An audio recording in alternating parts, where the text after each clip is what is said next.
Hey guys, welcome to the Dawg podcast. Georgia loses another win to Alabama this past weekend, 24-21. Like Uncle Lou says, it's like death in taxes. Georgia's losing 10 out of 11 to Alabama. Kirby 1-7. We'll talk about Jay Hazze from the Religiously Kentucky Sports podcast. Also preview and predict Georgia versus Kentucky, 12 o'clock in Athens. Like, subscribe, share the Doghouse podcast. That really helps out. Doghouse podcast is back. Got a great return guest, Jay Hazze from the Religiously Kentucky Sports podcast. How we doing today, Jay? All right. Thanks for having me. I'm doing good. Yeah, appreciate it. Jay was on last year, and we connected through the college huddle. So always great to have a great return guest. Well, as this pains me to bring it up, Georgia loses again to Alabama. I'm sure everybody's heard the numbers. Georgia's now 1-10. Kirby Smart is 1-7.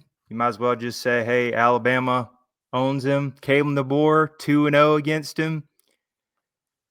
It's kind of like I'm gonna quote my boy Uncle Lou off YouTube. He says, it's kind of like you got to pay taxes and die and lose to Alabama if you're a Georgia fan. So. Yeah, Georgia hasn't lost to Bama though at home since like 2008, 9, something like that, right? So, well, this is the first time we played them in 10 years. Yeah, that is one thing. We played them everywhere else, but yeah, they actually blew us out in 2015, the year before Kirby actually. But yeah, that was Derrick Henry ran all over us in the rain. So yeah, but it's just getting so close in all these games. It's just frustrating. So if you just look at the overall numbers, the big one, of course, everybody's talking about is third down. Couldn't get off on third down, and you got to give it to Ty Simpson and them. He was just slicing, dicing. 13 of 19. I believe that was a record against Georgia. From what I heard, it was the first, I think that was the most third down conversions in over 30 years or something, which is crazy. Wow. And then Georgia ran for 227 yards and held Alabama to 0 points in the second half. So if you had told me before the game, or any Georgia fan, hey, we're going to run for over 200 and hold them to 0 points, Georgia should win that. But as always, Georgia just finds a way to lose it. Other big ones was Talon Taylor, true freshman, dropped wide open. He put a walked in. That was tough. You might be bringing him in cold off the bench. He was in that crazy environment. And then the fourth and one play in the fourth quarter is a lot of head scratching. They run Cash Jones around the end and probably one of your smaller backs. You had Josh McCray, 240-pound bell cow. Chauncey Bowens was having a game over 100 yards. So anyway, a lot of Georgia fans pointing at Mike Bobo and Kirby Smart on that one. And then got to give it to Alabama, just clean game. 0 turnovers. They haven't turned the ball over yet in this season, which is crazy. And usually they have a lot of penalties on Kalen DeBoer's team, and they had it clean. But you got to give it to them, got the win, and we just cannot get over the hump. So, Jay, being a neutral Kentucky fan, what was your thoughts on the game? Georgia's young. That was my thought. Now, and Georgia's good. Georgia, it is what it is. But I predicted Georgia to win. So, but it's just one of those things, man. It's a young team, hungry team. Just it happens. I think Georgia's going to be just fine. Yeah, I appreciate that. It's anything to worry about. Yeah, it just hurts because you lose to them again. Yeah. Like that was the one first. My prediction first is like, hey, just if you gave me beat Alabama and go 10-2, I'd be happy. Wasn't expecting 12-0, landscape college football, 10-2, see what happens. But I just really wanted that one because we had them at home. Got to give it to the crowd. 93,000. They had the LED lights on the wristbands. That place was loud. Just couldn't get it done to have our number. But never know. We got to go to Brian Diddy next year. You never know. Could run into him in the SEC championship game. But just frustrating as a Georgia fan. And I'm sure there's a lot of, just everybody's talking about Kirby can't get past Alabama. But, he's crazy number like 99-8 or whatever it is. And then there's 1-7. So anyway, I had got to move on. But that did suck. Back and forth to that game. So, I missed a lot. saw some, missed a lot because I was back and forth to the Kentucky game. Probably should have just watched the Bama and Georgia game, to be honest with you. Right. So Georgia will move on to Kentucky. We'll look at that here in a little bit. But yeah, let's talk a little bit about. Honestly, I didn't really watch much from you guys. I was all in on that one, but looks like 35-13 in Yeah. Columbia. Always tough place to play. I know you guys got a really good running back, Seth McGowan. You got a backup quarterback. So, what was your thoughts about Kentucky? I know it took a loss to South Carolina, but I know it's cliche, but Kentucky beat themselves once again. Even though, and I give credit to South Carolina's defense, they look pretty good, but I think that was a lot of that was Kentucky's fault for making them look pretty decent.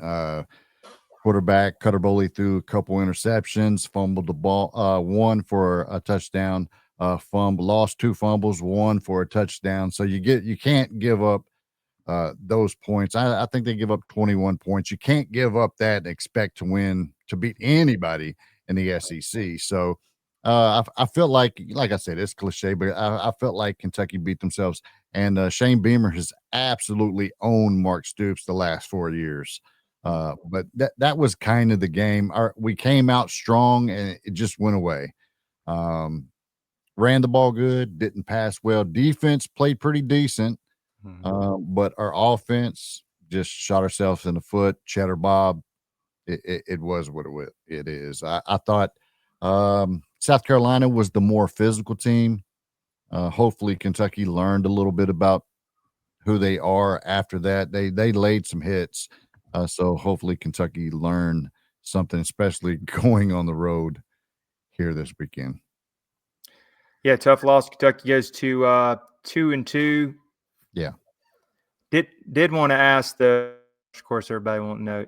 Are you ready for a change, Mark? Smoking hot seat for Mark Stoops. Also, second question: any names out there? I know it's still early of candidates you would like, but your thoughts just where Kentucky is. I think Mark Stoops is done. But I thought about it, and I'm okay with a change. Definitely want to change or a turnaround.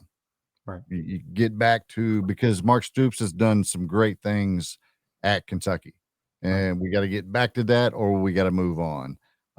So of course, the big name that everyone wants is John Summerall at Tulane, and then I've heard Will Stein at Oregon.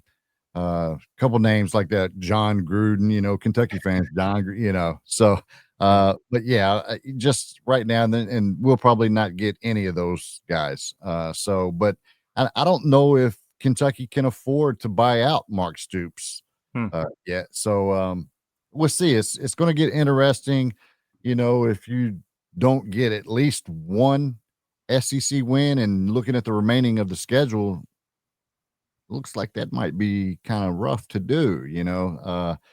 We do have Tennessee Tech on the schedule, so that might be a win left for Kentucky. But right now, it's not looking good. Some things got to change. And then I saw Kirby Smart today saying,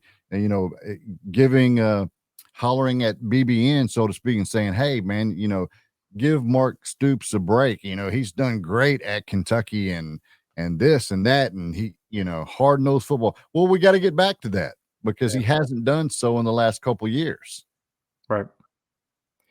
Yeah, shameless plug. I actually said this to a friend, is I love him as a defensive coach. I would love if you guys dump him. I'd love, and him and Kirby are friends. I love him as a DC at Georgia.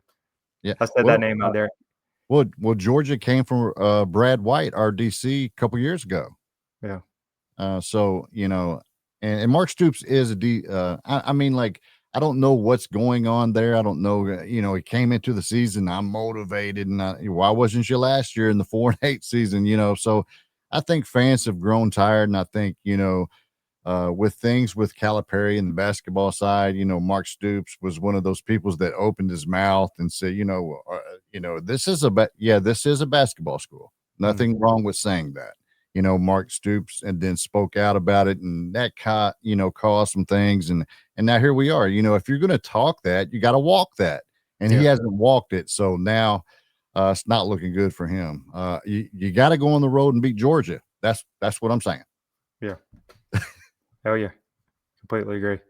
Do you think that's a little bit of maybe an Achilles for them, that you're not maybe got the funding, because it's all about NIL these days, because Kentucky gets more of the money on the basketball side, and that kind of hurts them a little bit, or I don't know. We see numbers come out, but we don't know if those numbers are real. You would think common sense says the bigger team, the more players gets the most money, regardless of, the basketball got more money. I don't know if I buy that. But it could be. I mean, it could be Kentucky is a basketball school and it's hard to recruit football to Kentucky. Maybe it takes a big name to do that. I don't know. I've been a fan for a very long time, and it's just it's pretty. We've had some good years, and we've had some absolute terrible years, more terrible than good. But it is what it is. It's Kentucky football, and we want more. And because of Mark Stoops, so we give him credit. He gave us a couple 10-win seasons, and that okay. Well, we can. And now the college football landscape and has changed with NIL and transfer portal stuff. So now we're like, we want to get in on this. You look at Vandy, you look around the country, look at Indiana. We want to get in. So it's either put up or go hit the road. And that's how Kentucky fans are, man. I think last night his call-in radio show, I think he had 2 calls. BBN is not happy. Which is a good thing, because that shows that we care about our football program. So, that you could take that how it is, it shows that our fan base cares about football and not just basketball. So, sure. I always felt like Will Levis was solid, but I always felt like you guys were a quarterback away. You'd always just have a And I kind of feel like that's where we're at now. Now, Cutter Boley is young, redshirt freshman. So I kind of feel like we're there, but if you look at the track record, we haven't really ever had a quarterback at Kentucky. I mean, I'll even throw Will Levis in there, because Will Levis had Wan'Dale Robinson, who did a lot for Kentucky, but Levis was tough. He probably is one of the best, quarterbacks here recently under Stoops that we've seen, but I think he's missed on quarterbacks the last 6 or 7. I'm gonna outdate myself here, but is it Woodson back in the day was pretty solid, like mid 2000s? Yep, Andre Woodson. Yep. Yeah, and I think you guys was it Tim Couch? We had Tim Couch. Tim Couch. Yeah, Tim Couch was great. Okay, yeah. So we've had a few good, years. Like I said, though, more bad than good. Because we are a basketball school. And some fans are not happy with saying that, but because we want to compete in the SEC in football. Will that ever happen? I don't know. I mean, SEC fans around the country are probably saying no. Probably you need to go to the MAC or the ACC or something. But Kentucky, we want to be part of it, especially in today's landscape of college football. So we want to get someone. If Mark Stoops can't do it, we want to get someone in here that can. Right. We're in the opposite seat. Georgia is below average, pretty terrible in basketball. We did make the tournament first time in 10 years, got blasted by Gonzaga, but there's some stat that we haven't won a tournament, NCAA tournament game since like 2003, which is crazy. So we'll trade with you on that one. But yeah, I know how it is. Basketball season, I just get ready for football season. I'll follow them, but not expect much. Right. All right, we're going to look at the matchup this week. So it's Georgia coming off that bad loss to Alabama. Kentucky coming to town, 12 o'clock noon game. Hopefully they don't come out sleeping, because Georgia's been infamous for starting slow, especially the last couple of years. 20-point spread. Kentucky comes to town. Weather should be great. What you looking to see this weekend? This is always a physical game, punching each other in the mouth. So I'm looking at that graphic there. I mean, it's saying there's a chance for Kentucky. That's what it's saying to me, but. It's all Kentucky's been knocking on Georgia's door for the last few years, minus maybe 1 year. Georgia blew the doors off the game, but it was a physical game. It's in the mud, like Kirby would say. But Kentucky's going to show up hungry and desperate. Georgia just played 2 tough games in Mhm. Tennessee and Alabama, both really close, 3 points, I think, in both of them. Right. And Georgia has the home field, but Kentucky is desperate. Yeah. Kirby and Stoops are friends. Is Georgia the better team? Absolutely. And I'm not saying, but we've witnessed crazier things in college football. Now, I want to believe that Kentucky can come in and win. I doubt they will, but they will show up and hopefully be competitive. That's what I'm looking for. At least be another close game with Georgia, for Mark Stoops. Let's see some motivation. Let's see some toughness. Kentucky's always kind of prided itself on being tough and hard-nosed football, regardless of the outcome. So hopefully we show up. Hopefully this weekend some things go our way. We get a fumble, we get an interception. That's what I'm looking for. Do I think Kentucky can win? Absolutely. Do I think they will win? Probably not. Yeah, definitely see that. I could see if Georgia starts out slow, some turnovers. You guys run the ball. Also, you just the way you guys play on offense, you guys limit possessions. Yep. This was a dogfight last year. I mean, Yeah. you guys had us on the ropes, and we had to gut it out 13-12, even though Kirby always says, And it's always tough in Lexington. But a pick got called back. A pick. In Kentucky fans' eyes, it was a pick. right, I think it actually hit the ground, but right. we'll keep that, and like, it was a pick. We should have beat Georgia. We'll hold on to that, because that's all we have. Yeah. I just hope Georgia doesn't come out slow, and I kind of want to see Gunnar Stockton run the offense again. I want to maybe even see the Talon Taylor kid take some shots because I think he's going to be good. He just got nervous in there. And then Yeah. continue with the running game because that was one of the positives from last week. Over 200 yards. Chauncey Bowen coming out party. You got Dwight Phillips, get him going again. Nate Frazier might be in the doghouse, literally off the fumble. And then also if we can get the wide receivers, there's too much talent not to be taking some shots. Noah Thomas on a milk carton somewhere. There's a reason why we got him from Texas A&M. Kobe Young is emerging. Get London Humphreys going. Dylan Bell's had some glimpses. Also the tight ends, please. Supposedly one of the best tight end rooms that we do not use. So, and then secondary, can we get those guys going and not take any deep shots? So I just want to see a complete game. But Georgia hadn't covered all year. It's 20.5-point spread. I'm going to make my prediction. I'm going to say 31-17. Kentucky hangs around in the first half, and I think Georgia just got more talent, maybe gets a late touchdown, but I don't think they cover just because they have not covered recently. I'm going to go 31-17. Georgia should win, hopefully get out with no injuries. We got Auburn on the road next week. Yeah, I mean, that sounds about right. I think Kentucky will utilize their ends as well. We haven't seen her. I don't think anyone knows any names for Kentucky wide receivers because we haven't seen hardly any of them all year. Got a couple in there that we like: Harley Gilmore, Jamori Macklin. I mean, some guys that can go get it. We want to see it.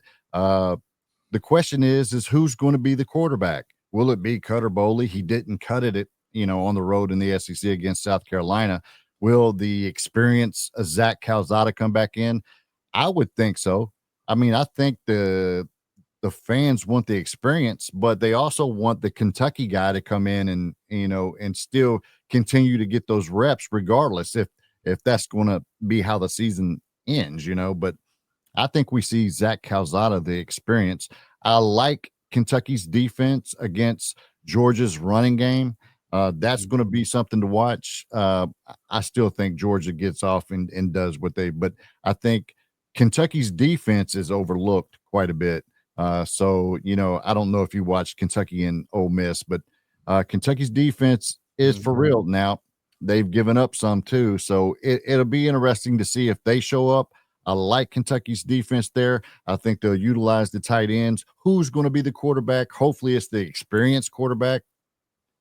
Either one hasn't really showed anything. So that's, and we're going to run the damn ball. We're going to try to run the ball. Got some good backs in Jason Patterson, Dante Dowdell, and Seth McGowan. So that's going to be interesting there. I'm pulling for an upset. Do I think it? Really? Probably not. I like your score, but I'm going to say 2017 Cats. I like it. I like it pulling for the team. Yeah, I like that. Yeah. I can definitely see it. I mean, this thing might be close. It's you Yeah. guys giving us some problems have been really close. Yeah. And turnovers and have some Yeah. costly penalties. Anything can happen. Yeah. Yeah. Hopefully that goes our way this Yeah. weekend, but Oh yeah. I like Kirby Smart. I've never really had any beef with Georgia. Kentucky usually is like arguing with Tennessee and South Carolina and Florida, so it's a mutual respect there with Georgia. We know what Georgia is. So Right. Gotcha. Yep. And then I always like to talk a little hot seat with everyone. So Sam Pittman just got fired over the weekend. Hugh Freeze is warming up.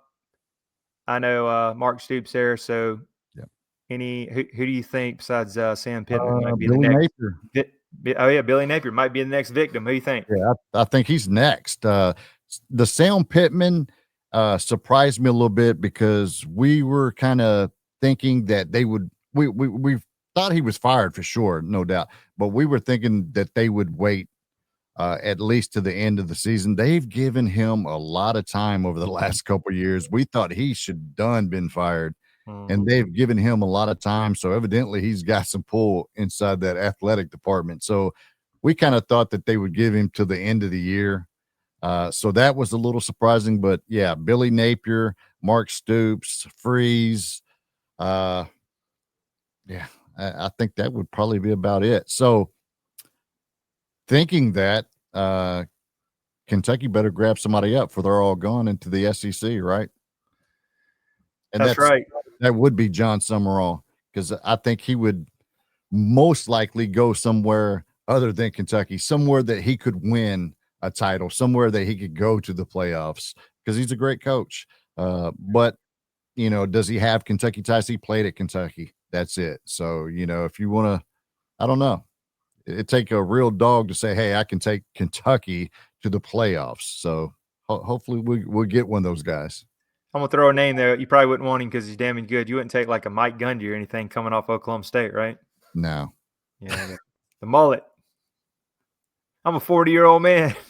Yeah, I think that 3 or 4 coaches have been fired around college football right now so far. That's right.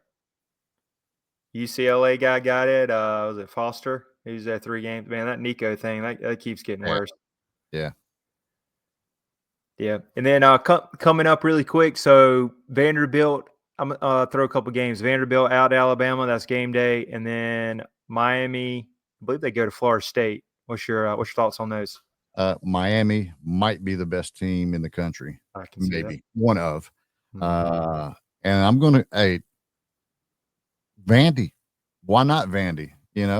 I hate it, but at the same time, it's like, when you're trying to tell your athletic director, like, we need somebody else. We need somebody. If Mark Stoops is not going to do it, then we need somebody. So it's like, look around. Vandy's doing it. So it would be good to see Vandy beat Alabama 2 years in a row. That'd be Georgia's luck coming in high. Ty Simpson against the world, and then Vanderbilt comes there and be like, well, I mean, I would like it, but that'd be our luck. Like Vanderbilt beat them 2 straight. Georgia can't beat them, so that'd be our luck. Yeah, and that's how it goes too. That's the talk, because that's sports math. Yeah, it is. Yeah, and then with Miami, no ill will versus Carson Beck. I thought he would maybe struggle coming off the injury, but man, they look good. They're good in the trenches. They're good everywhere. So they're surprisingly. And then be interesting to see how Florida State recovers after that bad loss against Virginia. I think they got caught looking ahead. Yeah, got caught a Friday night fist fight. Yeah. I think that's what happened to Georgia. They were looking ahead to Kentucky. Yeah. I mean, these noon games always scare me because I've seen them come out sleepy. And then Georgia started so slow recently. I think they have a stat. SEC teams, they've given up like 35 points in the first 2 games in first quarter, something like that. Yeah. Starting slow. Yeah. It's like they got to give it coffee, man. Hey, the end game is what matters, really. It is. So, when you're Georgia, you can start slow. Now, if you're Kentucky, you can't start slow. I got you. So that's how it goes. Right. All right, Jay. Hey, really appreciate you coming on again. And how do we follow you on social media? I appreciate you having me. You can follow me on all social media at Jay Hazze KY, everywhere: TikTok, Twitter, Facebook, all over. And you can follow the podcast or get the podcast rather on any podcast platform: iHeartRadio, Spotify, Apple Podcast, Amazon Music, wherever you get your podcast. Yeah, really appreciate that. Check him out, iHeartRadio. I was listening to him on Spotify. Really great show. I love the sound bites that those guys have. Always talking all sports, all things Kentucky. You can follow him on Twitter as well. And then I guess since you guys, it's your bread and butter. How's the Kentucky basketball team going to look this year coming up real quick? National title. Nice. Of course, I'm going to say that, but I think we'll be one of probably 7 or 8 teams that can win the title. Okay. We're deep. It's the beginning. Next weekend we have the Big Blue Madness, which is the open practice where 22,000 fans go and watch practice. It's pretty cool. So we got that coming up. But yeah, we're deep, and of course it's for Kentucky fans in basketball. It's title or bust every year. That's just historically is how Kentucky basketball is. So we're excited. New coach, second year for Mark Pope. Looks like we have a great team so far. Until a game is played, you really don't know. You just hearsay. But I like the pieces that they have, and I'm looking forward to this year. Like I said, one of 7 or 8 teams that could possibly cut down the nets. So that's awesome, man. I'm sure you guys are excited. How do you like the Calipari to Mark Pope transition so far? Okay, I wasn't really on board with Cal leaving. I didn't want Cal I wanted him to retire here, but it was time. But I wanted him to take, a different row at Kentucky, retire here. 15 years is a long time to be somewhere, but it was time for a change. New Mark Pope. I knew that he was a decent coach, smart guy, played at Kentucky. I was at UK then. So it took me a minute because I wasn't for sure about the hire. I was like, BYU, Utah State, you really, this is Kentucky. It took me a while to drink the Kool-Aid, so to speak. But after the first year, I was impressed. So, I'm bought in now and just full support and really want him to win a title here at least before Kentucky fans run a former player off, so. It's great to hear. I'm sure you guys will do really well. You guys are always loaded and talented, and that's your sport. So yeah, good luck to you. I just hope Georgia, maybe they can get their name on the tournament again and at least be competitive. That's all I'm looking for. Yeah. You always have Anthony Edwards. Yeah, how do you get him and you still go 16-16 and don't make that's a head scratcher. Yeah, but hey, man, like some of the teams we had, man, it just doesn't work. That's the old formula, especially doesn't work now, in today's college landscape. So it's going to be interesting, man. I'm looking forward to it. Oh yeah, really appreciate you coming on again today, Jay. Make sure to like, subscribe, share the Doghouse podcast. Hope it's a good game this weekend. Yeah, appreciate you having me, man. Go Cats, and hopefully we just show up. Hopefully Kirby shows a little love and just doesn't beat the brakes off of us. So yeah. Gotcha. Appreciate it. Go Dogs.